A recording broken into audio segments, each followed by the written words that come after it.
నమస్కారం సుధీర్ సార్. నమస్కారం అండి. ఒక స్టూడెంట్ ఫెయిల్ అవ్వడానికి ఎందుకంటే ఇప్పుడు డిగ్రీ ఫినిష్ చేసుకుని బయటకు వస్తున్నటువంటి స్టూడెంట్స్ చాలామంది ఉన్నారు. దాంతోపాటు మీరు ఆల్రెడీ చూసినటువంటి స్టూడెంట్సే చాలామంది ఉన్నారు. ఫెయిల్ అవ్వడానికి మెయిన్ రీజన్ ఏముంటుంది సార్? కాంపిటేటివ్ ప్రిపేర్ అయ్యేటువంటి ఒక స్టూడెంట్.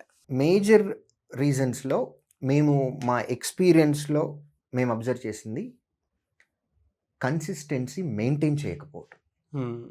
ప్రిపరేషన్ చేయాలి అని ఊరి దగ్గర నుంచి బస్సో ట్రైనో ఎక్కి హైదరాబాద్కి వచ్చి లేకపోతే విజయవాడకు వచ్చి వైజాగ్ వచ్చి జాయిన్ అయిన రోజున స్టూడెంట్లో ఒక చాలా స్ట్రాంగ్ ఫీలింగ్ ఉంటుంది నాగరాజ్ గారు. డబ్బు కట్టే టైంలో నేను ఈ సంవత్సరము మా అమ్మ నాన్న కోరుకున్న ఉద్యోగం నేను తెచ్చేసుకోవాలి, నేను ఏదో ఒకటి చేయాలి అనే ఫీల్ ఒకటి ఉంటుంది లోపల, బర్నింగ్ డిజైర్ అంటాం. ఆ డిజైర్ అనేది ఒక 1 month తర్వాత డ్రాప్ అవుతుంది. దాన్ని మెయింటైన్ చేయాలి మనం. ఎప్పటి వరకు మెయింటైన్ చేయాలి? మనము సెలక్షన్ లిస్ట్లో మన పేరు వచ్చి congratulations you have been selected for SSC CGL income tax inspector అనో, లేకపోతే bank probationary officer insurance bank అనో, రైల్వే ఏఎల్పి అనో, ఫైనల్ లిస్ట్లో మన పేరు వచ్చేంత వరకు మనం కన్సిస్టెన్సీ మెయింటైన్ చేయాలి. ఉద్యోగాలు రాని వాళ్ళల్లో I'm proud and I can confidently say 99% people ఈ కన్సిస్టెన్సీ మెయింటైన్ చేయకపోవటం అనేది మేజర్ రీజన్. ప్రతిరోజు మనము ఏదో ఒక కొత్తది నేర్చుకోవాలి. నైట్ పడుకునే ముందు ప్రతి స్టూడెంట్ ఒకటి ఆలోచించుకొని పడుకోవాలి. నేను ఇవాళ కొత్తదేమన్నా నేర్చుకున్నానా, నా నాలెడ్జ్ని నేనేమన్నా ఎన్హాన్స్ చేసుకున్నానా. సో ఆ కొత్తదనము నేర్చుకోవటము అంటే బీయింగ్ ఎ టీచర్ నేను చెప్తున్నాను నాగరాజు గారు, నేను ప్రతిరోజు ప్రిపేర్ అవుతాను. ఇవాళకి నేను చెప్తాను, నేను quant I have been teaching quant from 2005. So 21 years నుంచి నేను క్లాసెస్ చెప్తున్నాను. స్టిల్ నేను నేర్చుకోవాల్సింది కూడా చాలా ఉంది. ఇంకొక 10 years తర్వాత కూడా నేను నేర్చుకోవాల్సింది చాలా ఉంటుంది. సో సబ్జెక్ట్ అనేది ఒక డెప్త్ ఆఫ్ ది సీ లాంటిది, అన్ఎండింగ్ ప్రాసెస్.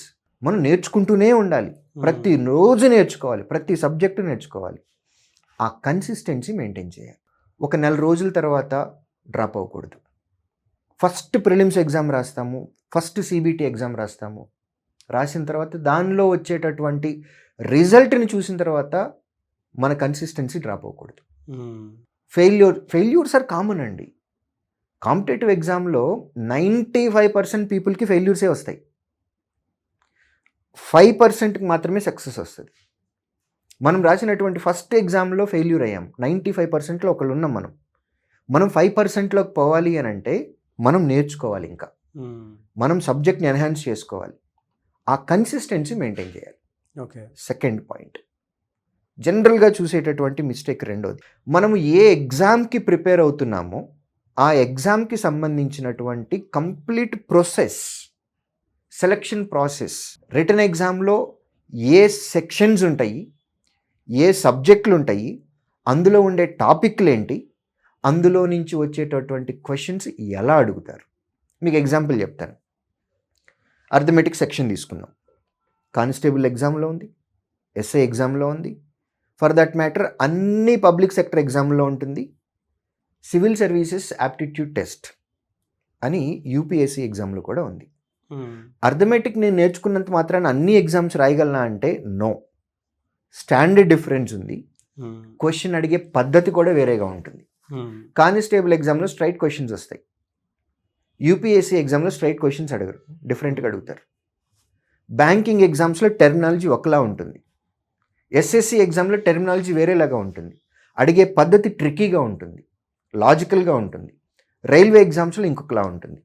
సో మీరు ఏ ఎగ్జామ్ అయితే ప్రిపేర్ అవుతున్నారో దానికి కావాల్సిన కంటెంట్ ఏంటి అసలు. అర్థమెటిక్ వచ్చినంత మాత్రాన కానిస్టేబుల్ ఎగ్జామ్ దగ్గర నుంచి ఇండియాలో ఉండేటటువంటి సివిల్ సర్వీసెస్ యాప్టిట్యూడ్ టెస్ట్ వరకు అన్ని ఎగ్జామ్లు రాయగలము అనే కాన్ఫిడెన్స్ ఉండకూడదు. When you are in Roman be like a Roman.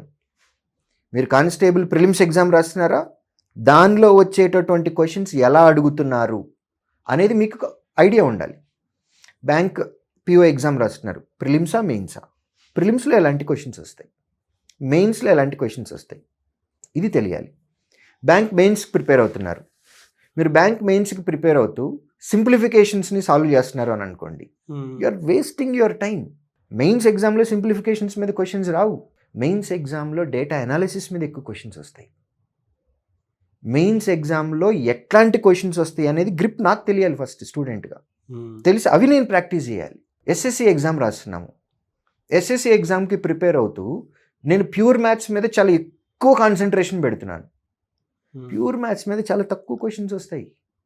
5 to 7 questions, hardly 8 questions.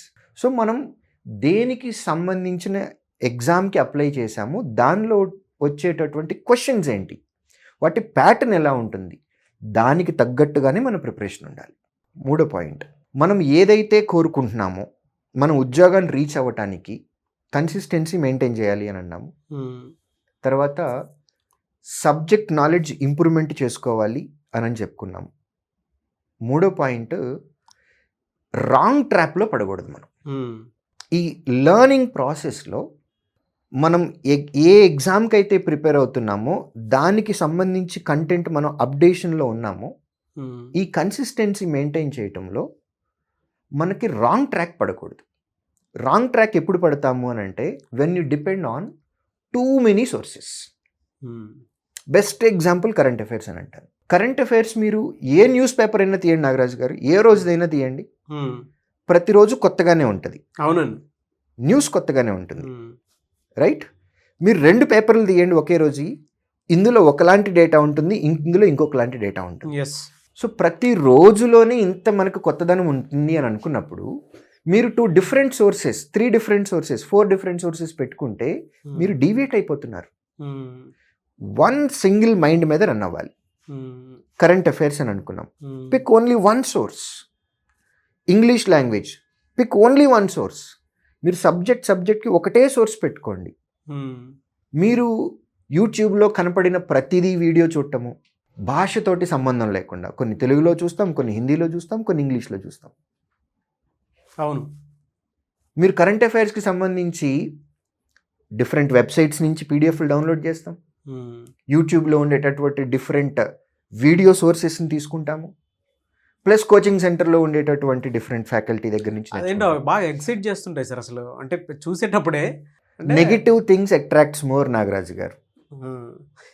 ఇప్పుడు మీరు న్యూస్లో కూడా ఏదైనా మంచి న్యూస్ వేసాము అని అనుకోండి, కళ్ళు దానికి వెళ్ళవు, నెగిటివ్ స్టేట్మెంట్ దగ్గరికి మాత్రమే వెళ్తాయి. ఇప్పుడు మనకి ఏదైనా ఒక ఎడ్యుకేషనలిస్టో లేకపోతే ఇలాన్ మస్క్ ఐడెంటిఫికేషన్ ఇన్వెన్షన్ ఏదైనా వచ్చింది అని అంటే దట్ మే నాట్ అట్రాక్ట్. అవునవును, కదులుతున్న బస్సులో స్త్రీ మీద అని డాష్ అని ఇచ్చారు అంటే ఆర్టికల్ మొత్తం చదివేస్తారు మన వాళ్ళు. So negative things attracts. So మనం అందుకనే మన ఇంద్రియాలని మనం కంట్రోల్ చేసుకోవాలి. కళ్ళు చాలా చూస్తుంది, బాగా పీడిఎఫ్లు కనపడతాయి, కంటెంట్ కరెంట్ అఫైర్స్కి సంబంధించి చాలా వెబ్సైట్లు కనపడుతూ ఉంటాయి, యూట్యూబ్ ఓపెన్ చేసామంటే చాలా కనపడుతూ ఉంటాయి, ఇన్స్టాలో బోల్డెన్ రీల్స్ కనపడుతూ ఉంటాయి, అవన్నీ అట్రాక్ట్ చేస్తాయి. ఇవన్నీ పెడితే మీరు డిస్ట్రాక్ట్ అవుతున్నారు. సింగిల్ సోర్స్ మీద మీరు కనుక డిపెండ్ అయితే ఆ మైండ్ సెట్ ఒక దగ్గర నుంచి మొదలయ్యి ఎగ్జామినేషన్కి కావాల్సినటువంటి కంటెంట్ ఎలా అయితే ఉందో, అవసరమైన కంటెంట్ ఎలా అయితే ఉందో ఆ వేలోనే మీరు వెళ్తూ ఉంటారు. స్టూడెంట్కి ఉండేటటువంటి మేజర్ డ్రాబ్యాక్ ఏంటి అని అంటే వాళ్ళకి తెలియని క్వశ్చన్స్ వస్తే ఎగ్జామ్లో పేపర్ టఫ్గా వచ్చింది అని అనుకుంటారు. వాళ్ళు ఫాలో అయిన కంటెంట్ కరెక్ట్గా లేదనేది ఎవరు అనుకోరు, వాళ్ళు ఫాలో అయినటువంటి మెటీరియల్ కరెక్ట్గా లేదని ఎవరు అనుకోరు, వాళ్ళు ఫాలో అయినటువంటి టీచర్ లేదా ఒక మెంటర్ లేదా ఒక కోచింగ్ సెంటర్ మనల్ని కరెక్ట్గా ట్రైన్ చేయలేదని ఏ స్టూడెంట్ అని అనుకోడు. సో ప్రాబ్లం ఒకరి దగ్గర అయితే నెపం అనేది మనం ఎగ్జామినర్ మీద వేస్తున్నాం. అవును. సో మనల్ని డీవియేట్ చేయటానికి చాలా రకాలైనటువంటి మార్గాలు ఉన్నాయి. ఒక మన ఫ్రెండే లేకపోతే మన సీనియర్ వస్తారు, వారికే ఉద్యోగం రాలేదు, ఇంకా ప్రిపేర్ అవుతున్నారు, వాళ్ళు వచ్చి మనకి ఈ సోర్స్ బాగోదు, ఈ సోర్స్ బాగుంటుంది చదవండి అని అంటారు. ఇంకొక ఫ్రెండ్ వస్తాడు, ఇంకొక ఫ్రెండ్ వచ్చి ఇది బాగోదు ఇంకొకటి అని అంటారు. లేదు ఉద్యోగం వచ్చిన సీనియర్ ఇంకొకళ్ళు ఉంటారు, నేను ఈ సోర్స్ చదివాను నాకు ఉద్యోగం వచ్చింది అని అంటారు. Both the minds are not same. మీరు వేరు వారు వేరు. ఒకళ్ళకి వర్కౌట్ అయింది అంటే లాస్ట్ ఇయర్ నాకు వర్కౌట్ అయినటువంటి స్ట్రాటజీ ఈ ఇయర్ వర్క్ అవ్వాలి అన్న గ్యారంటీ లేనే లేదు. సో స్టూడెంట్ ఈ ట్రాప్స్లో పడకూడదు. సింగిల్ సోర్స్ని డిపెండ్ అయ్యి కనుక ప్రిపరేషన్ చేసుకుంటూ ఎవ్రీడే ఇంప్రూవ్మెంట్ చేసుకుంటూ ఎవ్రీడే కంపారిజన్, ఫైనల్ ఎగ్జామ్లో వచ్చేటటువంటి క్వశ్చన్స్ లేదా అందులో వచ్చేటటువంటి కంటెంట్ దాన్ని మ్యాచ్ చేసుకుంటూ బ్రిడ్జ్ గ్యాప్ ఏదైనా ఉన్నట్లయితే దాన్ని ఫిల్ చేసుకుంటూ ఎగ్జామినేషన్కి ప్రిపేర్ అయినట్లయితే కనుక జాబ్ రావడానికి ఛాన్సెస్ చాలా ఎక్కువ ఉంటాయి. కన్సిస్టెన్సీ లేకపోయినా, ఎవ్రీడే అప్డేషన్ లేకపోయినా, ఎగ్జామినేషన్కి కావాల్సినటువంటి కంటెంట్ మనం ప్రిపేర్ అవ్వకపోయినా, ఎగ్జామినేషన్లో వచ్చేటటువంటి లాంగ్వేజ్ క్వశ్చన్ అడిగే పద్ధతి మనకి అలవాటు అవ్వకపోయినా, మనం ఎవరైనా ట్రాప్లో పడినా, మనిషి అవ్వచ్చు, ఒక పీడిఎఫ్ అవ్వచ్చు, ఒక వెబ్సైట్ అవ్వచ్చు, ఒక వీడియో అవ్వచ్చు, వీటిలో ట్రాప్లో పడి మనం దారి తప్పిన ఉద్యోగాలు రావు. So we have to be very careful. Everyday updation is very important. Right mentor is important. Pick one. ఎవరైనా పర్వాలేదు, పిక్ వన్.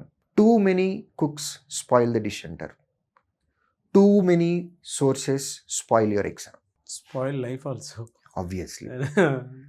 మీరు చెప్తుంటే నాకు కంటి ముందు అవన్నీ కనిపిస్తూ ఉన్నాయన్నమాట. ఒక్కొక్క స్టూడెంట్ మెంటాలిటీలో అంటే అర్థం కానటువంటి విషయాలు తెలిసినా చేసేటువంటి భారీ మిస్టేక్స్ ఇవన్నీ. ఫెయిల్ అవ్వడానికి దీస్ ఆర్ ద రీజన్స్ అండి. True. So content is utmost important. Knowledge is utmost important. Confidence is utmost important. Confidence రావాలి అని అంటే కన్సిస్టెన్సీ మెయింటైన్ చేయాలి. ఎవ్రీ డే మనం కన్సిస్టెన్సీ మెయింటైన్ చేసుకుంటూ వస్తూ ఉంటే, మధ్యలో చాలామంది చాలా రకాల మాటలు చెప్తూ ఉంటారు. అందులో కొన్ని మనకి పనికొచ్చేవి ఉంటాయి, కొన్ని పనికి రాని ఉంటాయి. సో ఏది పనికొస్తుంది, ఏది పనికి రాదు అనేటటువంటి జ్ఞానం అనేది ప్రతి స్టూడెంట్ వాళ్ళ సెల్ఫ్గా తీసుకోవాలి. రైట్ డైరెక్షన్లో వెళ్ళినట్లయితే కనుక ఇవాళ ఉన్నటువంటి ఆపర్చునిటీస్ ప్రకారం, ఆపర్చునిటీస్ ఎక్కువ ఉన్నాయి కాబట్టి కాన్ఫిడెంట్గా చెప్తున్నాను, ఇవాళ ఉన్నటువంటి ఆపర్చునిటీస్ ప్రకారము public sector job or government job తెచ్చుకోవటం కష్టమైన విషయం అయితే కాదు. I don't say impossible. It is possible, but efforts కరెక్ట్గా ఉండాలి. Thank you so much Sudheer sir. Thank you.